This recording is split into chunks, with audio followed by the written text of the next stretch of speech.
place of, well, typically I don't try to take someone from a no to a yes. I usually take them from a no to an undecided to a yes, so that I get, so that it's not so harsh and they start thinking it's their own idea. And conversational is brilliant for that. I do not use conversational for doing change work and things like that, but in terms of marketing and self-promotion, I also use it very heavily. One of the things I encounter a lot is people saying, I would love to be hypnotized, but I'm afraid of it.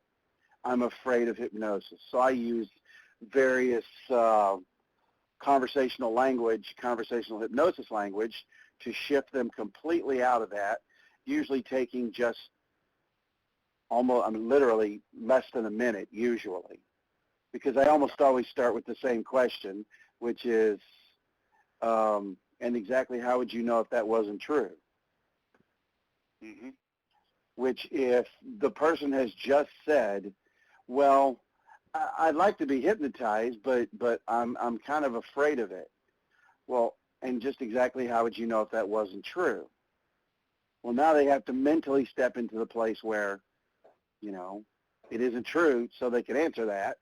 Once they're there, it's just a split second to hijack that and have them sitting in the chair going, okay, let's do this thing. Right. Yeah. But honestly, for marketing, for sales, it's brilliant. So it's what I use all the time. Yeah, and I can say that until I met Jeff and his particular model of hypnosis, I was a religious convert to the Milton model, and it's a lot of work, and it's hit or miss most of the time, or a lot of the time, not most of the time, but a lot of the time. But I was very good at it because I had a lot of experience at it. Going to the direct hypnosis model, in working with clients, I don't see a reason to not use it.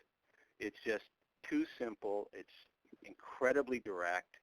It's so effective and powerful and immediate. It saves so much time. And that's, I have nothing but praise for it in the therapeutic sense. I think it's great. Now, we also have a question that was sent to us from Judy. And what Judy says, I've been fighting depression for years. Would like to be able to motivate myself to do anything. I write lists and still nothing, not follow through. Well, there's not really a question there, but the end result on that is probably, can hypnosis help?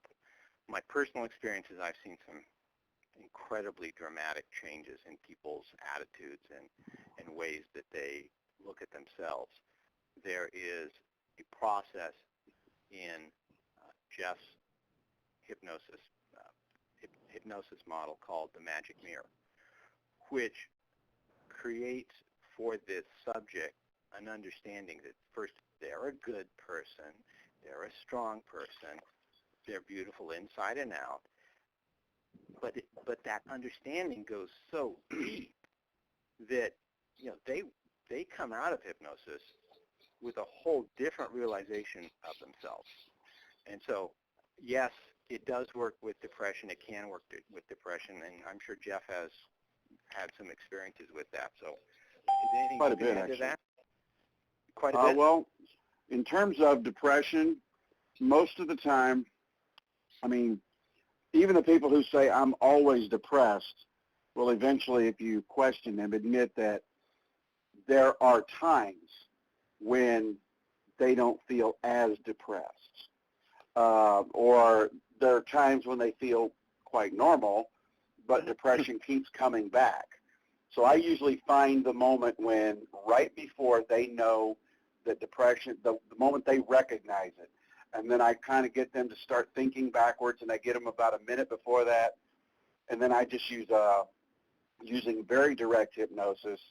I just kind of sort of implant a redirect so that when they feel X, which in the past meant depression's coming on, when they feel X, they will immediately begin to feel happy, calm, peaceful. They'll feel joyful. I mean, I start giving them good feelings to just totally replace it. I like Now, that. That's good. That's good. I've even seen people use that. I mean, I've even done this with people who, and I never tell anyone to get off their medicine, ever, for any reason, but I've had people call me back and go, look, I've been on antidepressants for years, and I don't even need them anymore. I just don't need them.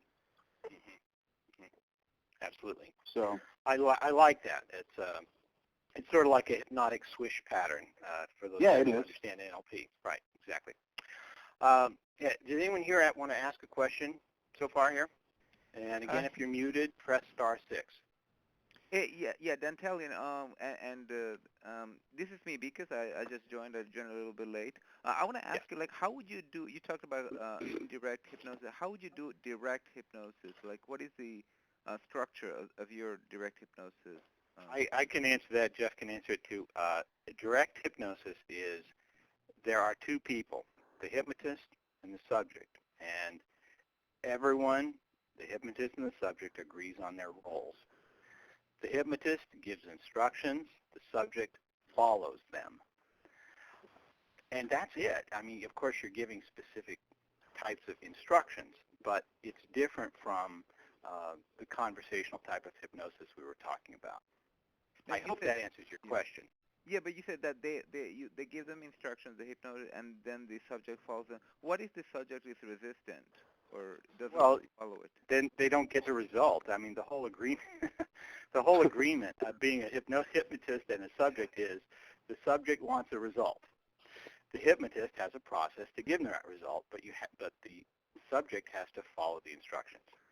So you can't make someone follow instructions who is bound and determined to just go against you every step of the way. In fact, don't even try. Well said. Okay. Well said.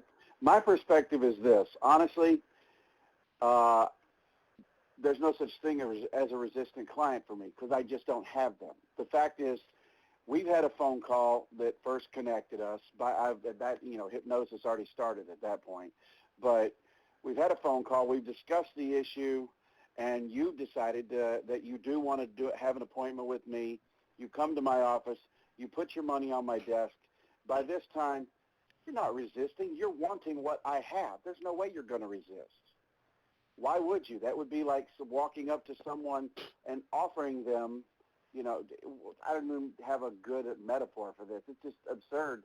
Nobody's going to bother to make arrangements, come all the way to my office, put money in front of me, and then resist me. Mm-hmm. It just doesn't happen. Agreed. Absolutely. And now some people talk about difficult clients, difficult to get into hypnosis. Well, that's also the fault of the hypnotist.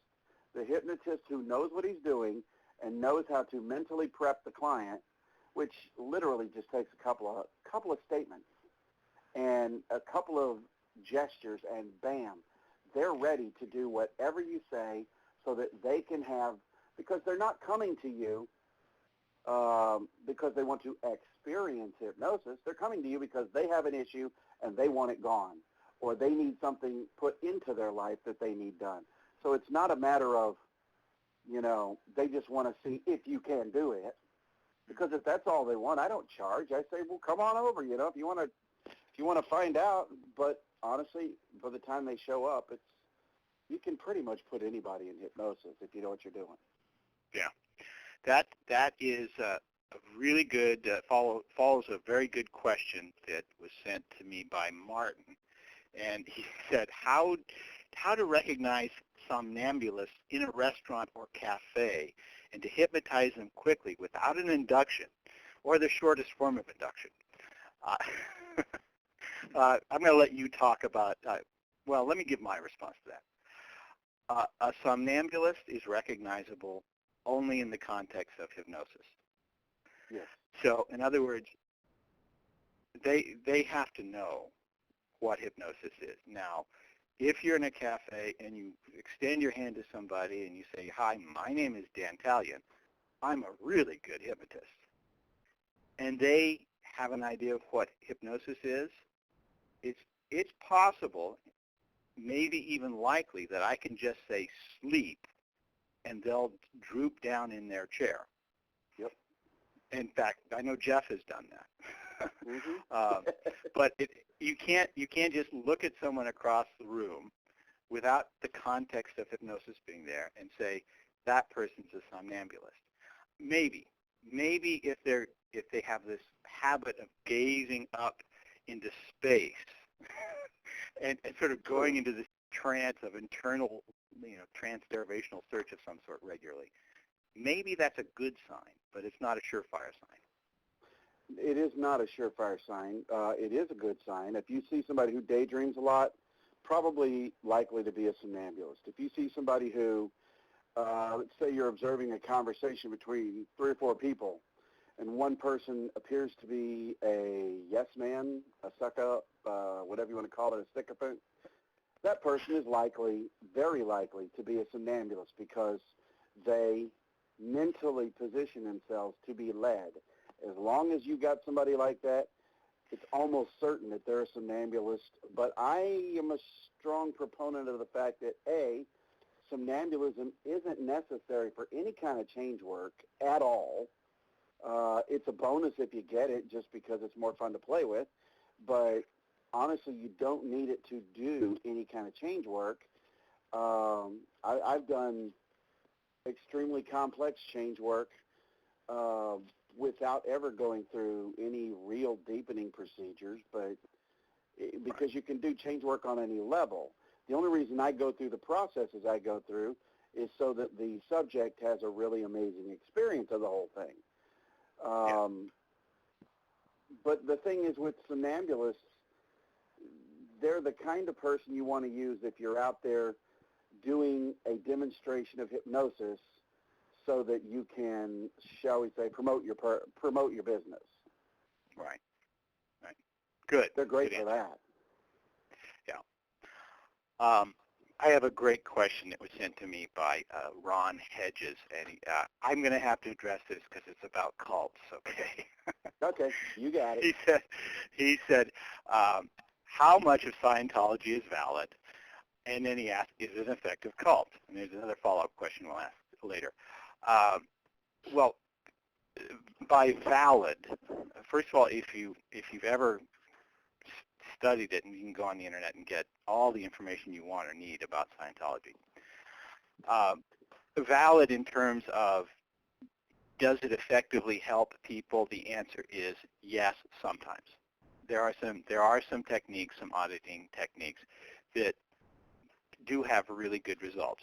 Now that's a very small portion of what I will call valid.